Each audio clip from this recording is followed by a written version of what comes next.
Na mosika depuis les États-Unis, Papa Eden yebe azali morangala ya lobaki vraiment ezosala esengona tango azolanda ba leader tout na CTM-TV azolanda ba leader Chikitu azolanda ba leader Dolaren azolanda ba leader Roi Kaunga azolanda ba leader ya Louisi nouvelle génération ezosala esengo mais ye alaki na posa asangisa bino tout yango bengaki CTM-TV atindi d'abord message pe abengi CTM-TV alobi est-ce que ko sololanga na batwana to sala concert ya ensemble mais na concert wana to koyaka koyemba kaka banzembo oyo bayembaki ya kala na ba leader tout ya kala na niveau na yo est-ce que ekoyala possible et le kaliboso déclassé déjà Dolaren aza ya ngembo aza na famille déclassé déjà de la reine aza très bandara dia parce que yo na Dolaren nini lisusu de la reine temenga ce que vous en avez si tu es dans le vrai na tienne à rona yo ce que tu es dans le faux na chargé yo de la reine et dans le faux parce que yo uti leader yandara mbongi bantu mais lolo yeko se retrouver na leader songa kies du moment que orchestre wana ezana leader déjà chikoto OK ça ni kuna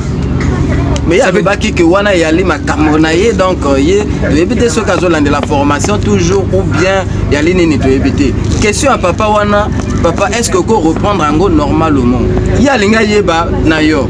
omoni ngana avant de répondre bango nyoso ata bazo mona ba yebike ninga lobaki la flèche lancée ne revient plus omoni bango na ba comprendre même bato oyo zo mona ba o nyoso bazo tuna mituna wana basala déjà nini ba orchestre nyoso zo kemba ya bandara bagangala bandara tu nyoso zo kemba wana alors wana yo zo loba na papa Eden wana yo zo loba même na ye même na zo loba même na papa Eden ya zo mona cop na ye déjà zo sala azana posa ya cop shiki toza muta vérité omoni bandara oyo nyoso ezandara racine ezandara mbongi bakulu ezandara mbongi bantu ezala nouvelle génération ya Louisi ezala songa kiese bazana posa ya bato o bakoya ba soutenir bango ba telema omoni toujours mona bango te mais est-ce que papa Eden oyo ya linga sala oyo a organiser concert monene na ba frère na yemoko pe bino tout ba o boyemba ki banzembo akala boya ka koyemba kuna est-ce que ya esengote réponse nanga déjà ye ba ke shikita olinga ngote shikita kolinga ngote parce que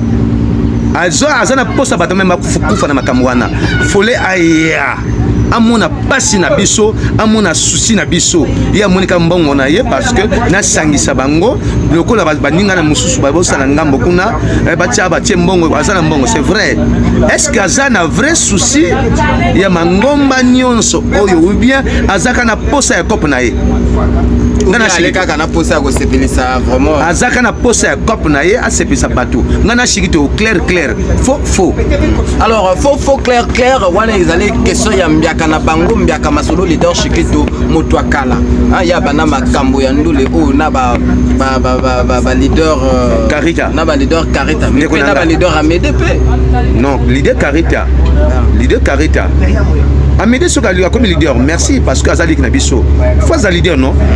biso ndenge na ndinga na biso lobaka mabama nseke mana fois mana yingana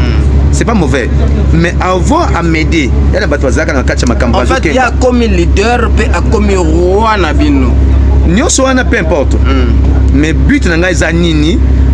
avantage na biso ya bandara eza nini pas devant ba grand na biso wana ba o bazana mbongo ba o bazo ba comme luka biloko to basangisa biso alors ouais vraiment papa Eden vraiment depuis États-Unis d'Amérique to kansi que leader na biso monene mbiaka masolo leader Chikitu mobali ya mama Audrey Rolvi Baboté mobali ya mama Rolvi Baboté azo yemba pe bien lokola ngamo voilà depuis Amérique vraiment papa Olandi réponse ya leader na yo alors tozali na question moko ba question oyo tozolo baba komboti yali parce que toyebi bato wana te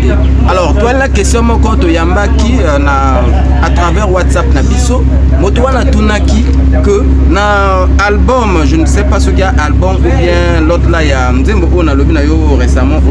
Kimbangi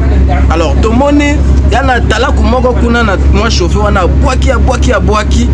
pe na sima leader Chikitu pe ayiko boaka makasi est-ce que na moment wana oualaki animateur na racine principale ou bien ozalaki chanteur de charme wana ale yali question ya moto moko to ebite bombi la kombo bomoni sanza ebimaka na mandenge ebele ebimaka nango mikolo nyonso eza na température nango sanza ekobima parfois eza na menace moko boye ya mbula ezobeta parfois sanza mpe ebimi te bata mosusu sanza mpe bebimi mpe epesi mpe lumière moko boye bato moni sanza ebimi omoni na orchestre Racine nga nazalaka animateur te normalement orchestre Racine esengaki ki bato nyonso omoni idéologie oyo nga na ye nango na evene na ndaka du Congo mongi bakulu ni oyo namemaka na Racine nazalaka nango na Racine oyo babengi chanteur fo azala chanteur animateur danseur azala complet parce que un jour même leader azala parfois malade ou bien leader akozala papa babengi ake na mission moko boye contrat moko boye animateur aza te omoi tobeta biloko moko parfois na Elaïs tobeta la perla Amédée azalaka animateur na biso animateur principal na biso na Racine principal ezalaka Amédée leki na biso omoni bon soki biso bashiki to tozalaka baanimateur te donc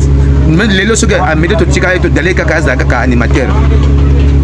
ndenge eza fo non lelo Amédée aza animateur chanteur azoyemba eza fo eza bien soki lelo aza animateur chanteur eza fo Karita azalaka animateur chanteur en fait question ya moto wana soki tolandeli vraiment ye alinga yeba est ce que na moment wana yo ozalaki animateur ou bien chanteur de char parce que yo mpe ozwaki ton ya kokwaka vraiment na ndenge akosakana soki mpe ezalaki danse taku selon ye moko lelelelelele kibonganie lelelelelele kibonganie osala minkembo mama tekanima butabwanka bi mama takundaku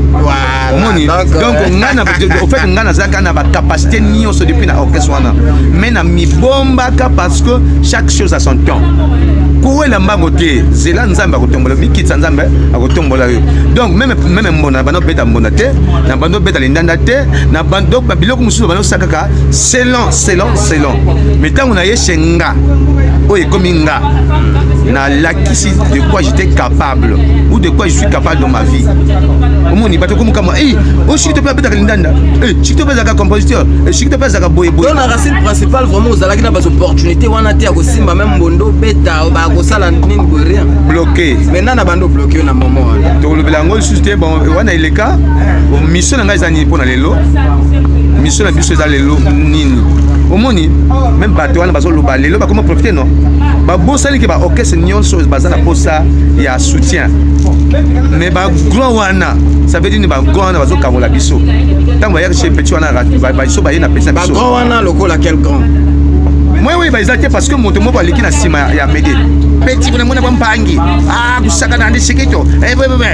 batango bazo ya peta shikito pe shikito mbe Amédée tamika teri tata ba faux grand ole ba sunga biso achaka ba ya mpangi 1100 mètres zula meko diatlene bu ngati ta beno bu bimfuka bebe te bange be bamponde ta bebu rien ba kusala ngote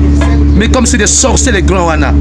baza wana donc divisé pour mieux régner donc surtout l'a dit bien dans le monde entier yali ba même personne au ba kindaka ipa ya roi Kaonga ba ipe côté na yo na mabia nganga kuna bazo na yo na mabia manganga ba yele mabia manganga ba kena petit Amédée ba kena Guéron ba kena ba leader mususu alors tous allez pena question moko question wana yali question à Pointe Noire mais combo to le baptise ya lobby boye que na village Kaonga na roi Kaonga na patra na mpaka je pense village Kaonga oui village Kaonga pe roi Kaonga na patra wana yali ndara racine principale siko na yo awa